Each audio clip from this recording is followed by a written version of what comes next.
नमो नमः संस्कृतानुरागिभ्यः समेषां स्वागतं संस्कृतपाठशालायाः अभिनवकक्षायाम्। अहमस्मि नारायण दत्तमिश्रः।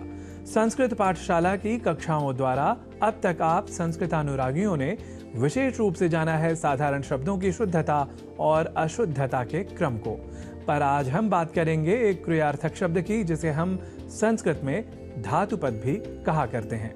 एक धातुपद या क्रियापरक शब्द है जयति, जिसे हम साधारणतः जयते इस रूप में अधिक लिखा पाते हैं, और इसी रूप से प्रभावित होकर हम में से कई जो सामान्य रूप से संस्कृत के जयते शब्द से परिचित नहीं होते, या हम कहें जयति इस शब्द से भी जो परिचित नहीं होते, वे जयते यह प्रचलित रूप भी जयति के स्थान पर बोल जाया करते हैं।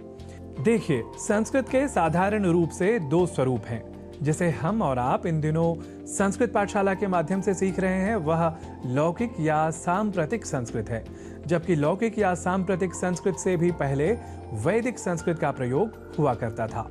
अब वैदिक संस्कृत से लोग सर्वथा अपरिचित हैं, हम ऐसा भी नहीं कह सकते। बस व्यवहार की भाषा अब वैदिक संस्कृत स्वरूप नहीं, अपितु लौकिक, सांप्रतिक या आधुनिक संस्कृत है, यह अवश्य कह सकते हैं। इस लौकिक या आधुनिक संस्कृत का व्याकरण वैदिक व्याकरण से बस थोड़ी ही भिन्नता रखता है, यह हमें ध्यान में रखना चाहिए। तो यह सब जानकर अब लौटते हैं पुनः जयति और जयते के प्रयोग के प्रश्न पर।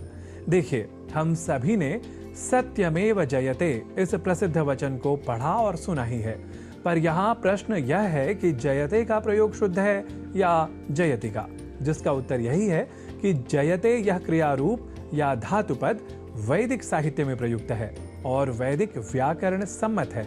अतः सत्यमेव जयते इस दृष्टि से सर्वथा शुद्ध ही है। पर लौकिक संस्कृत साहित्य या आधुनिक संस्कृत व्याकरण के निकष पर या कसौटी पर जयते इस पद को रखें तो यह अवश्य ही अशुद्ध कहा जाएगा। कहने का अर्थ यह कि यदि सत्यमेव जयते वैदिक उद्धरण न होता और तब हम ऐसा अर्थात जयते के साथ प्रयोग करते, तब यह सर्वथा अशुद्ध प्रयोग की श्रेणी में चला जाता। कुल मिलाकर तथ्य यह कि वैदिक वाङ्मय में प्रयुक्त और वहां से उद्धृत सत्यमेव जयते को साधारण रूप से अशुद्ध नहीं कहा जा सकता। पर यदि हम इस वैदिक उद्धरण से जयते का सर्वदा अनुकरण करने लग जाएं, या लौकिक या आधुनिक संस्कृत में भी जयते का प्रयोग करने लग जाएं, तब अवश्य ही जयते इस पद को हमें अशुद्ध कहना होगा। अर्थात हमें कहना हो श्रमः जयति या श्रमः एव जयति, अर्थात श्रम ही जीतता है। पर हम कह जाएं श्रमः जयते या श्रमः एव जयते, तब अवश्य हम अशुद्ध प्रयोक्ता बन जाएंगे। इस बात का हम संस्कृतानुरागियों को विशेष रूप से ध्यान में रखना चाहिए। और हाँ, यहाँ एक बात और भी, श्रम एव जयते के स्थान पर यदि हम श्रमैव जयते या फिर श्रमैव जयति हम जो यदि लिख जाएं और उसका धड़ल्ले से व्यवहार भी करने लग जाएं, तो यह पूरी तरह से अशुद्ध कहा जाएगा।